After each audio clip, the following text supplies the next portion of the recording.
Hey guys, let's talk about woman versus tree. Ah,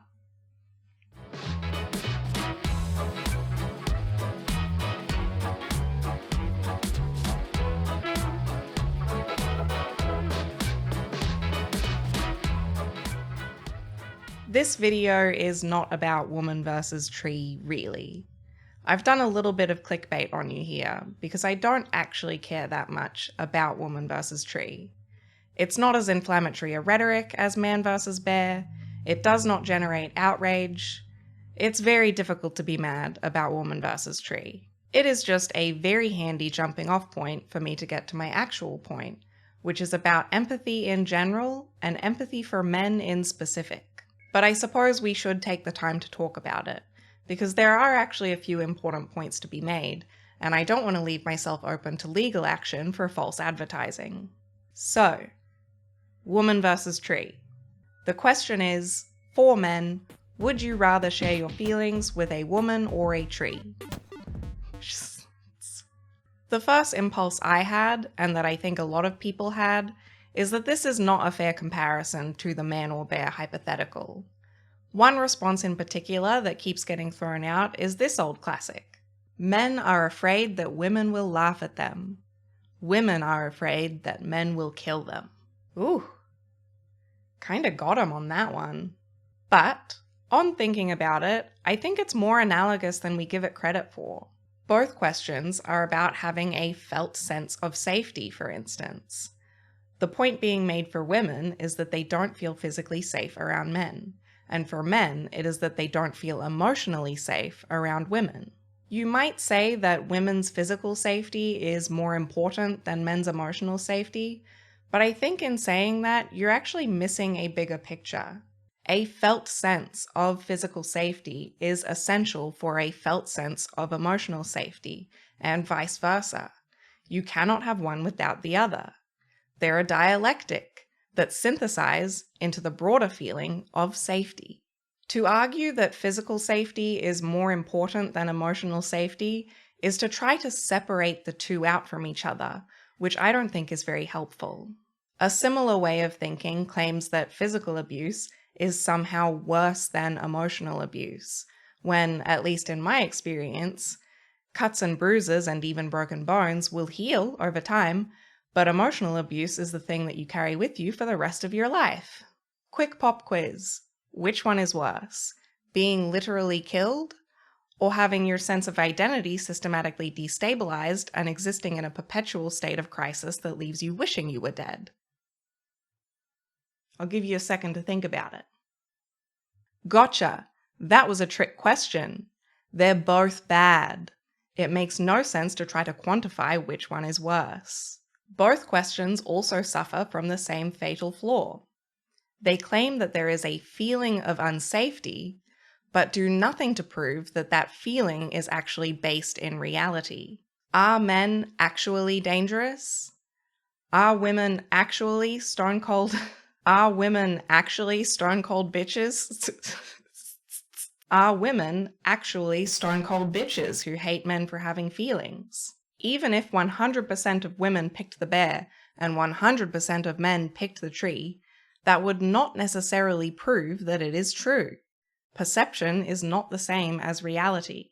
I personally do not think that men are particularly dangerous, and I actually think that they're mostly just little guys. Just a bunch of little guys. Just my boys. Love my boys. I also do not think that women are especially unsympathetic to the men that they know personally, even the ones that may appear to be so online. But it matters to me, in both cases, that they feel that way. I take that extremely seriously. I would say that the winning point for the case against woman versus tree is that actually being vulnerable is hard for everyone. Being vulnerable is quite famously a difficult thing to do. So, as a response to man versus bear, I would give woman versus tree a B-, which is not bad, really, all things considered. Is that enough about woman versus tree? Can I get to my real point now? It's gonna have to be enough because I don't have anything more to say on it. Okay, good. That's good. Awesome. Let's go. Here's the actual point of the video.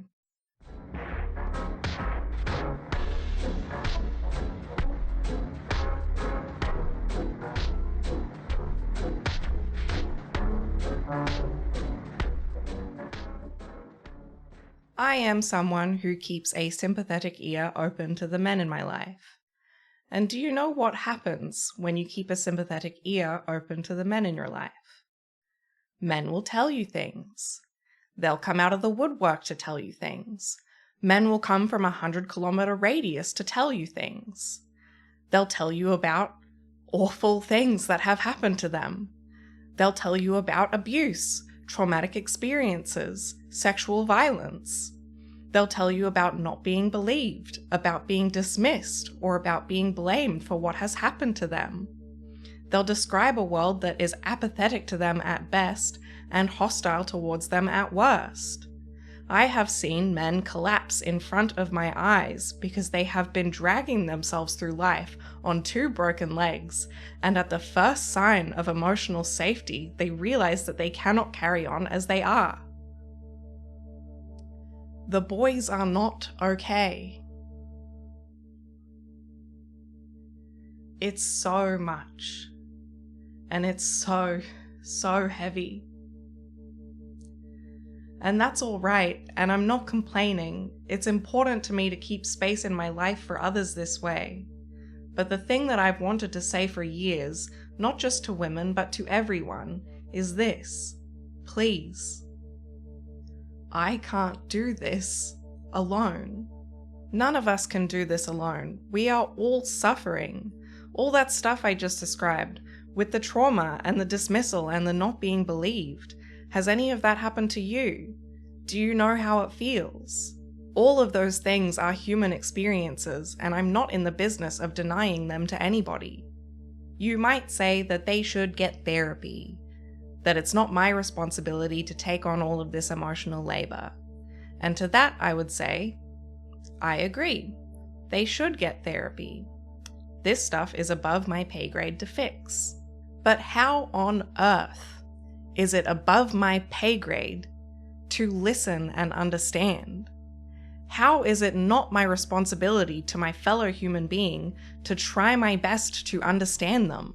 Have you ever been to therapy? I have, and I know for a fact that it's a great way to learn coping skills, but it is an utterly inadequate substitute for meaningful human connections. And in fact, thinking that it was supposed to be an adequate substitute nearly killed me on a couple of occasions, because I could not live with that. I find it incredibly cowardly and antisocial behavior to pass along the job of authentically connecting with the people in your community to therapists. That's not their job, actually. Typically, their job is to model healthy and compassionate relationships with appropriate boundaries, so that you can go out into the world and form some.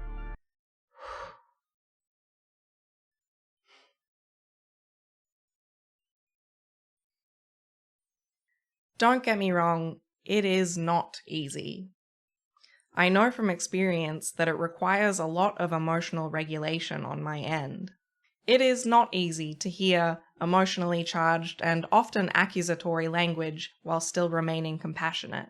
It is often difficult to choke back the impulse to jump right into arguing surface details while ignoring the emotional truth of what I'm hearing. It is work. But it is work that I care deeply about, and it is work that is very worth doing. And here's the thing. It's not just men. I'm talking about men here because in my own limited experience, I notice it more in men. It is men who seem to me to have the most unprocessed and undigested emotion sitting in the pit of their stomach like a rock, who consistently describe to me that they don't feel that their experiences and trauma are welcome anywhere. But it is everyone. There is a desperate shortage of empathy in the world. So many people I encounter seem to think that I'm some kind of special little guy for being basically interested in what they have to say, and it honestly makes me really uncomfortable, because I think that that's just how people should be. It's okay if you don't have the emotional space to spare right now. I think a lot of people don't. We're all poor and working too much and struggling to stay afloat. In my opinion, any kind of gender advocacy is incomplete without anti-capitalism, because in our current condition, we don't have the energy to listen as well as we might otherwise. But while we wait for the inevitable socialist revolution, if you have even a little bit of emotional space to spare, a little goes a long way.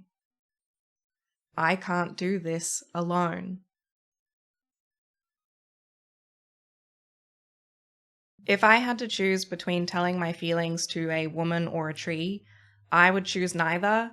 I would go and start a YouTube channel and I'd call it Surprisingly Sincere, and I'd pour my entire soul out for the entire world to see, because then at least I don't have to sit with someone and watch them as their perception of me changes, as they judge me.